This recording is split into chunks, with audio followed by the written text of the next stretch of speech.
सच के साथ। नमस्कार, सिटी वाराणसी लाइव में आप सभी का स्वागत है। मैं हूं अमित मिश्रा। आइए अब तक की खास खबरों पर डालते हैं एक नजर।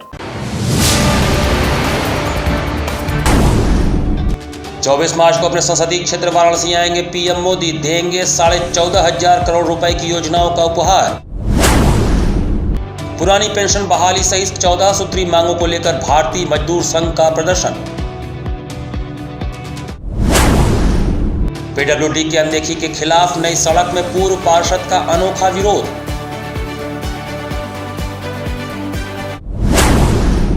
और विद्युत कर्मचारी संयुक्त संघर्ष समिति भिखारीपुर पूर्वांचल विद्युत कार्यालय पर चल रहा प्रदर्शन जारी। और अब समाचार विस्तार से। चैत्र नवरात्र पर 24 मार्च को प्रधानमंत्री वाराणसी में सौगातों का पिटारा लेकर पहुंच रहे हैं। प्रधानमंत्री नरेंद्र मोदी अपने संसदीय क्षेत्र वाराणसी में 24 मार्च को चैत्र नवरात्र में सौगातों का पिटारा लेकर पहुंच रहे हैं। प्रधानमंत्री नरेंद्र मोदी काशी को करीब 14,500 करोड़ रुपए की योजनाओं का उपहार देंगे। वाराणसी को PM Modi urban transport, ropeway, sewerage treatment plant, flyover के साथ कई बड़ी सौगातें देने वाले हैं। साथ ही पीएम मोदी वाराणसी में एक जनसभा को भी संबोधित करेंगे। नरेंद्र मोदी के आगमन को लेकर वाराणसी के कमिश्नर कौशल राज शर्मा ने बताया कि प्रधानमंत्री नरेंद्र मोदी के प्रस्तावित दौरे के दौरान करीब 14,500 करोड़ रुपए की लागत के 25 परियोजनाओं की सौगात दिया जाएगा। करीब 200 करोड़ रुपए लागत से तैयार 20 परियोजनाओं का लोकार्पण किया जाएगा, जिनमें 5 से 6 ऐसे बड़े प्रोजेक्ट हैं जिनका शिलान्यास किया जाएगा, जो भविष्य में 1 या 2 साल के अंदर बनकर तैयार हो जाएंगे। पीएम मोदी देश के पहले अर्बन ट्रांसपोर्ट रोपवे की नींव रखेंगे, जिसका इंतजार काशी की जनता को बेसब्री से है।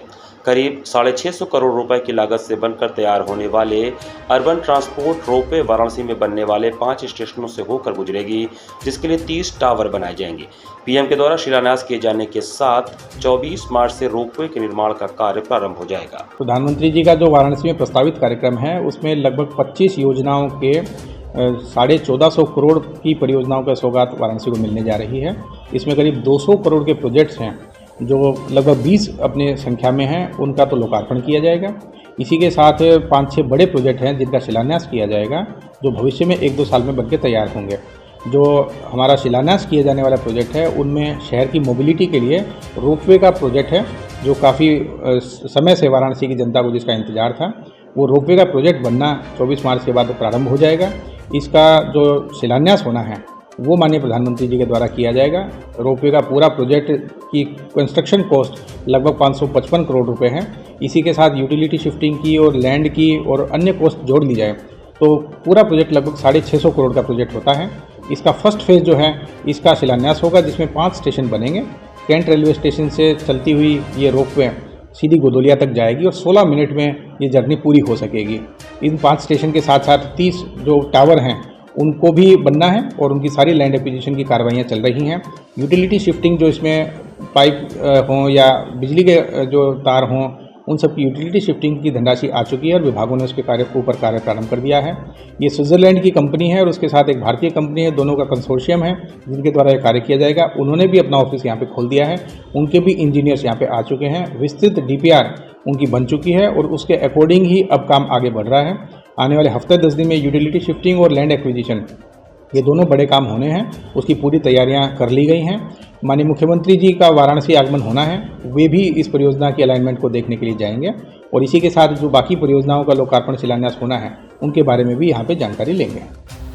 ऊर्जा निगमों के शीर्ष प्रबंधन की उदासीनता के चलते विद्युत कर्मियों का प्रदर्शन गुरुवार को भी जारी रहा। ऊर्जा मंत्री साथ हुए समझौते के क्रियान्वयन के प्रति ऊर्जा निगमों के शीर्ष प्रबंधन की उदासीनता को लेकर विद्युत कर्मियों का प्रदर्शन गुरुवार को भी जारी रहा।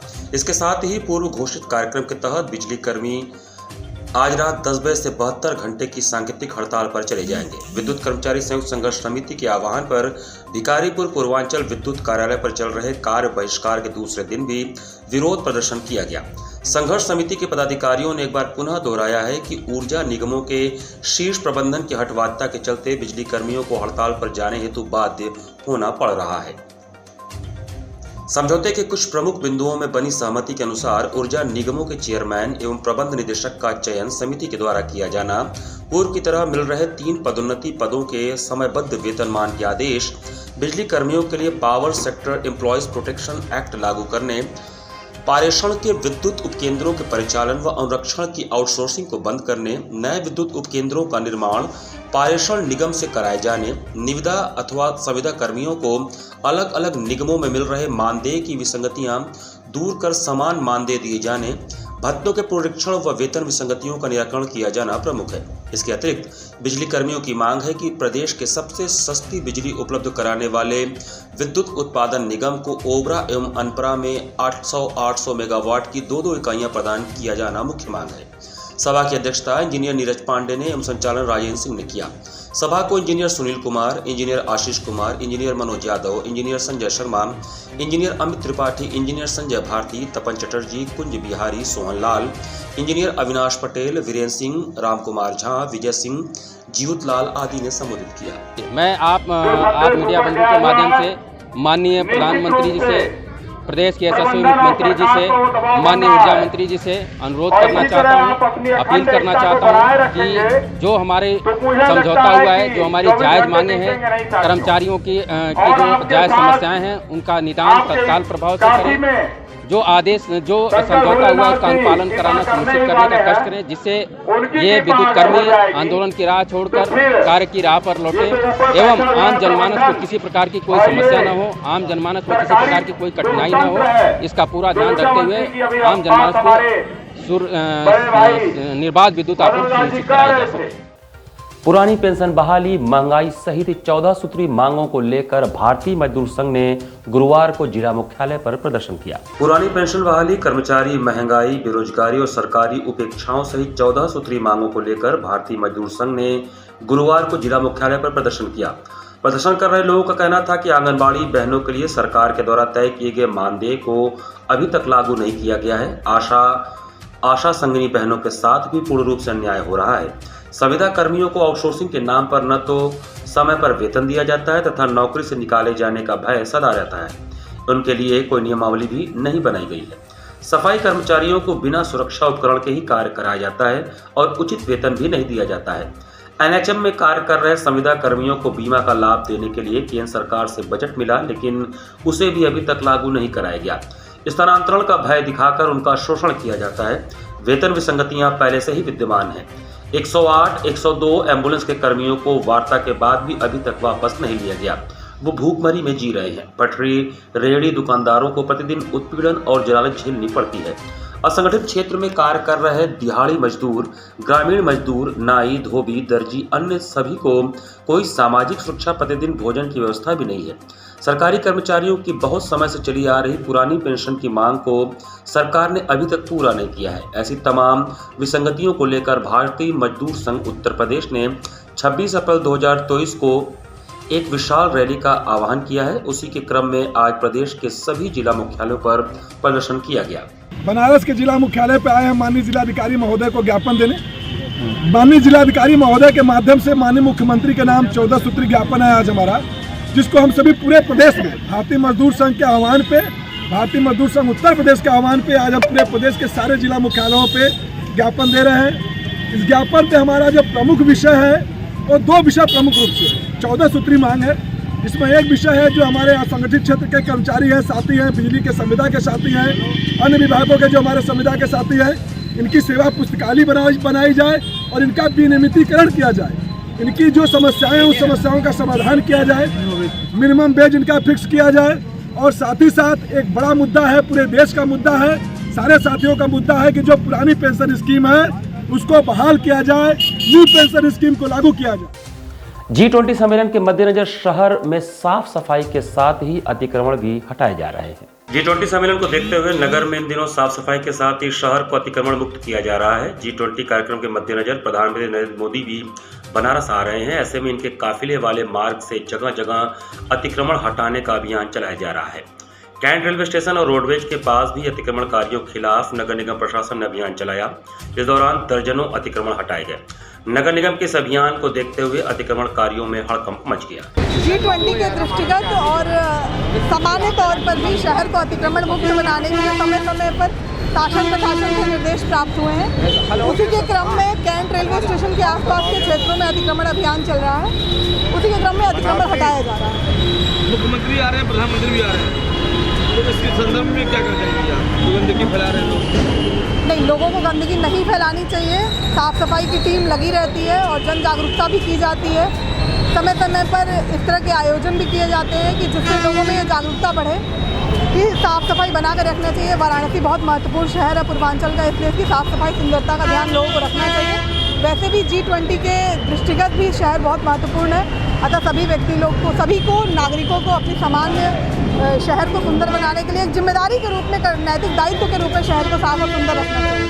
ट्रेन के इंजन के ऊपर बुधवार की रात एक युवक के नग्न अवस्था में चढ़कर बैठ जाने से हड़कंप मच गया। कड़ी मशक्कत के बाद विक्षिप्त युवक को नीचे उतारा गया। कैंट रेलवे स्टेशन में बुधवार की रात रेलवे महकमे में उस समय हड़कंप मच गया जब एक युवक नग्न अवस्था में ट्रेन के इंजन के ऊपर चढ़कर बैठ गया। सूचना मिलते ही आनन फानन में जीआरपी और आरपीएफ के जवानों के साथ रेलवे के अधिकारी मौके पर पहुंचे। नग्न अवस्था में इंजन पर बैठे युवक को देखकर हर कोई हैरान हो गया। जीआरपी और आरपीएफ के जवान लगातार युवक को बैठे रहने की अपील कर रहे थे, क्योंकि यदि युवक इंजन के ऊपर खड़ा होता तो वह हाई टेंशन तार की चपेट में आ जाता। इससे बड़ा हादसा हो सकता था। जीआरपी और आरपीएफ के जवानों ने सूझबूझ का परिचय देते हुए युवक को कड़ी मशक्कत के बाद सकुशल उतार लिया। तब रेलवे महकमे ने राहत की सांस ली। नग्न युवक के उतरने पर पता चला कि युवक एक विक्षिप्त है। जीआरपी के जवान नग्न युवक को कपड़े से ढककर अपने साथ ले गए। युवक को ट्रेन के इंजन से उतारने में जवानों करीब आधे घंटे का समय लगा। ट्रेन से मैं इंटरसिटी एक्सप्रेस से मैं उतरा हूँ, ठीक है, और मैंने ये देखा है कि एक व्यक्ति जो बगल में इंजन खड़ी थी उस पर वो समझ लिए चढ़ गया था, जिसको जीआरपी की मदद से और कुछ यात्रियों की मदद से उसको उतारा गया है, और जिसमें आरपीएफ भी थी, ठीक है ना, उतारा गया है। अगर ये नहीं उतारा गया होता तो कोई भी अप्रत्याशित घटना घटित हो सकती थी। बाल बाल दुर्घटना होने से बचाया गया है उस व्यक्ति को। क्या वजह थी, क्यों चढ़ा हुआ? वो मानसिक रूप से कुछ समझ लीजिए कि मंद बुद्धि का था, जिसके कारण से वो चढ़ गया था इंजन पे। यहाँ पर वक्त चला छोटे से ब्रेक का। बने रहिए सिटी वाराणसी लाइव के साथ। वाराणसी लाइव, सच के साथ। Facilities of Navneeta Kuvar Public School, quality education, well qualified faculty, dance, vocal, instrumental music, robotics, art and craft, skating, karate classes, indoor and outdoor activities, use playground for kindergarten and various types of games, math, physics, biology, chemistry lab and smart library, well maintained computer lab and classes, highly secure and GPS track convince facilities, educational based activities using technique tools and interesting methods for student. Navneeta Kuvar Public Schools, Swahi near BHU Hyderabad Gate, Varanasi. Mobile number 7311128462. Navneeta Kunwar public schools international Hindu school है। Science, math एवं computer lab, सुसज्जित library, वाहन की उत्तम व्यवस्था, विभिन्न खेलों की शिक्षा, बच्चों के शारीरिक एवं मानसिक विकास हेतु योगा का प्रशिक्षण सुविधा। इतना ही नहीं, आपके छोटे बच्चों के लिए एक ऐसी जगह जहां हम देते हैं शिक्षा के साथ साथ मौज मस्ती भरा वातावरण।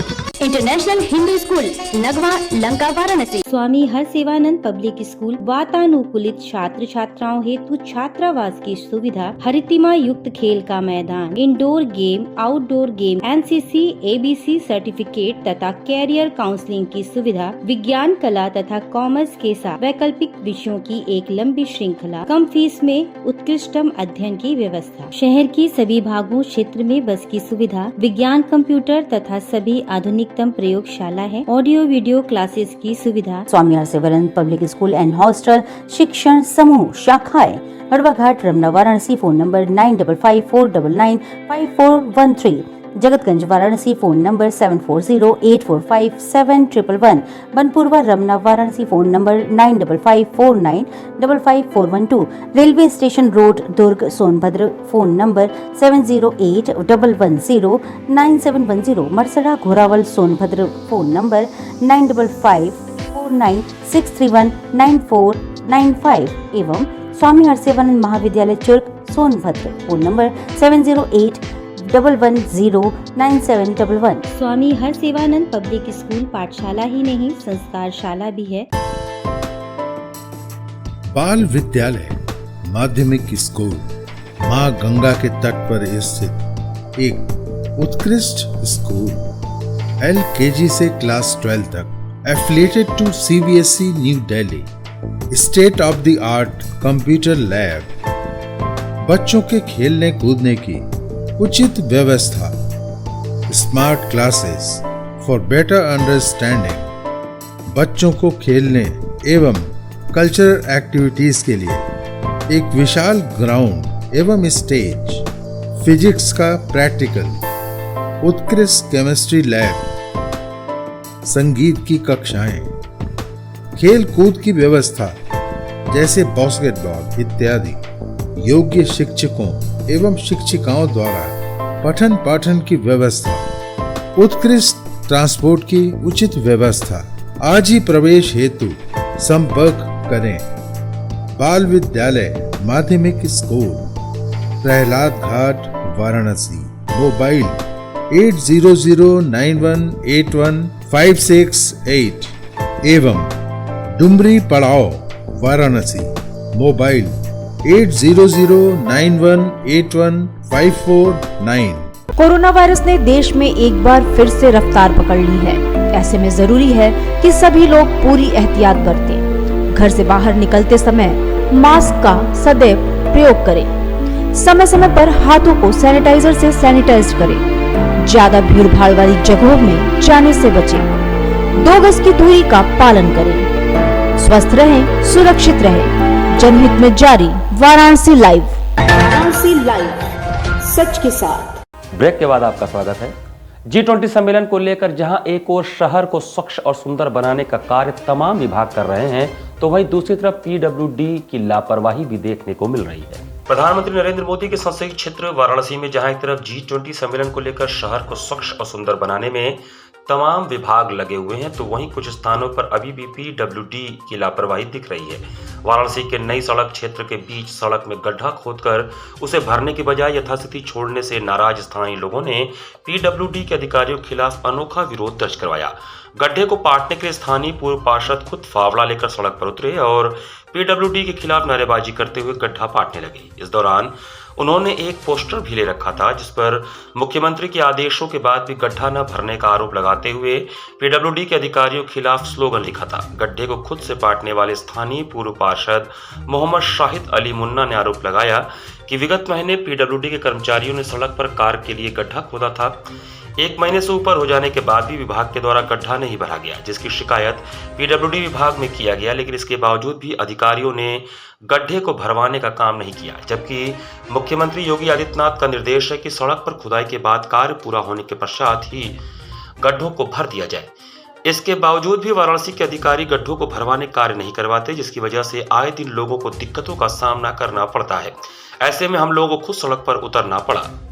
ये नई सड़क चौराहे पर हम गड्ढा पाट रहे हैं। माननीय मुख्यमंत्री जी ने PWD के लोगों को आदेश किया था कि मेन रोड पे जितने भी गड्ढे उसको आप बराबर करते जनहित में, लेकिन PWD के अधिकारियों ने नई सड़क पर मौजूद गड्ढे जो तकरीबन 35-40 दिन से हैं उनको काटने का काम नहीं किया।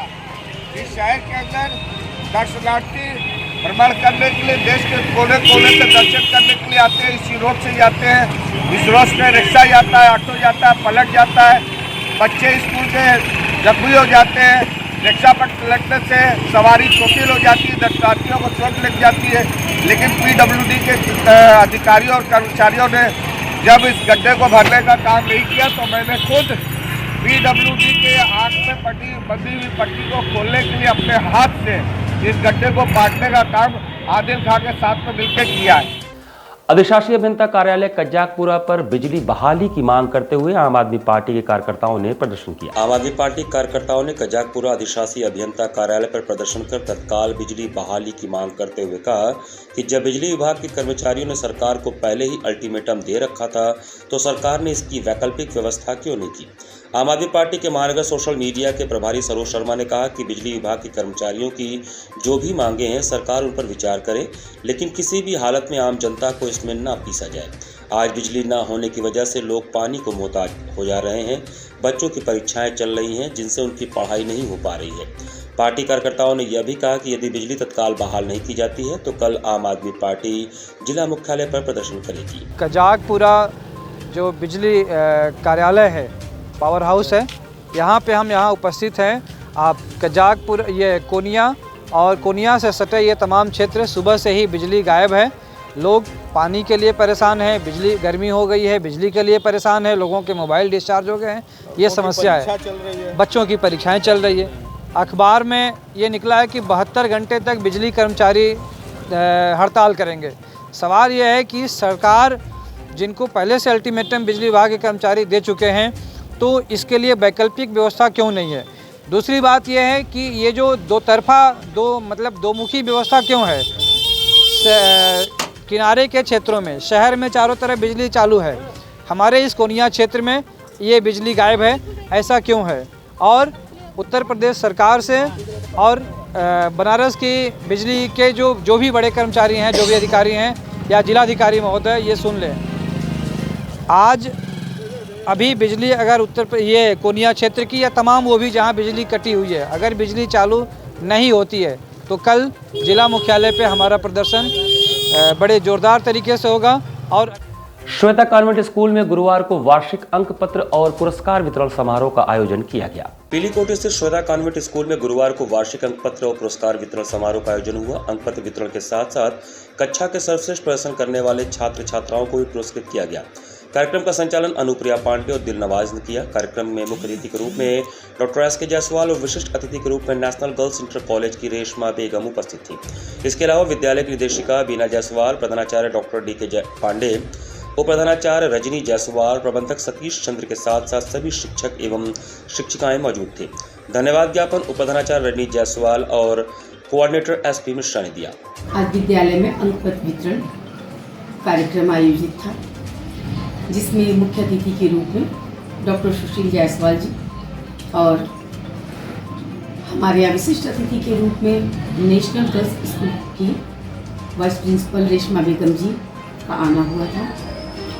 उनके कर कमलों द्वारा बच्चों को अंक पत्र वितरित किए गए। बच्चे बड़े उत्साहित थे उनसे अंक पत्र पा करके। कितना प्रतिशत आज अंक पत्र गया है? 95% प्लस ही जो रैंकर हैं हमारे विद्यालय के 95% प्लस ही उनके नंबर आए हैं, जिससे बहुत वो खुश थे, क्योंकि कोरोना काल में 2 साल में पढ़ाई बहुत बाधित थी और अभी तो बच्चे बिल्कुल स्वतंत्र रूप से पढ़े और एग्ज़ाम दिया, तो काफ़ी खुश नज़र आ रहे थे बच्चे। बच्चों को क्या संदेश देना चाहेंगे आप? बच्चों को संदेश यही देना चाहेंगे कि समय परिवर्तन का है। इस परिवर्तन के दौर में आप सबके हाथ में मोबाइल है।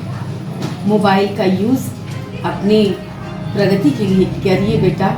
कमला आशीर्वाद वाटिका डाफी में भगवत कथा के 6वें दिन साध्वी गीतांबा तीर्थ ने कहा कि आदि शक्ति की पूजा मानव सहित देवी देवताओं के कष्टों को भी दूर करती है।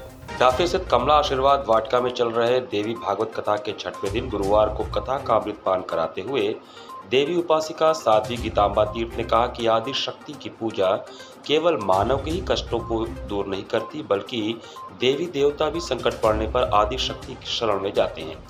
भगवान भी आदि शक्ति की शरण में जाकर उनकी पूजन अर्चन करते हैं।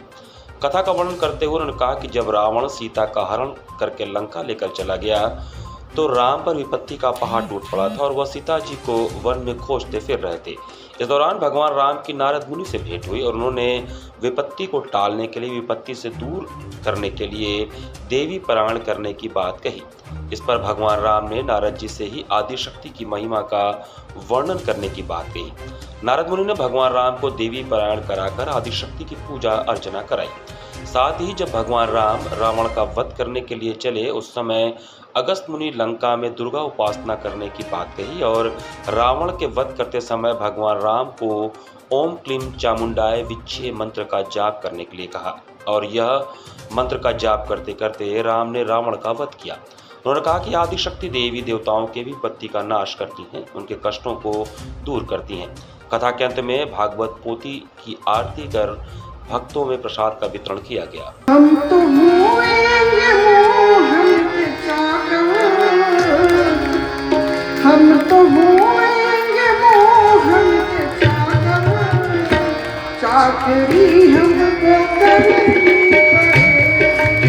इसी के साथ सिटी वाराणसी लाइव का ये संस्करण में समाप्त करते हैं। मुझे दीजिए आज्ञा। नमस्कार।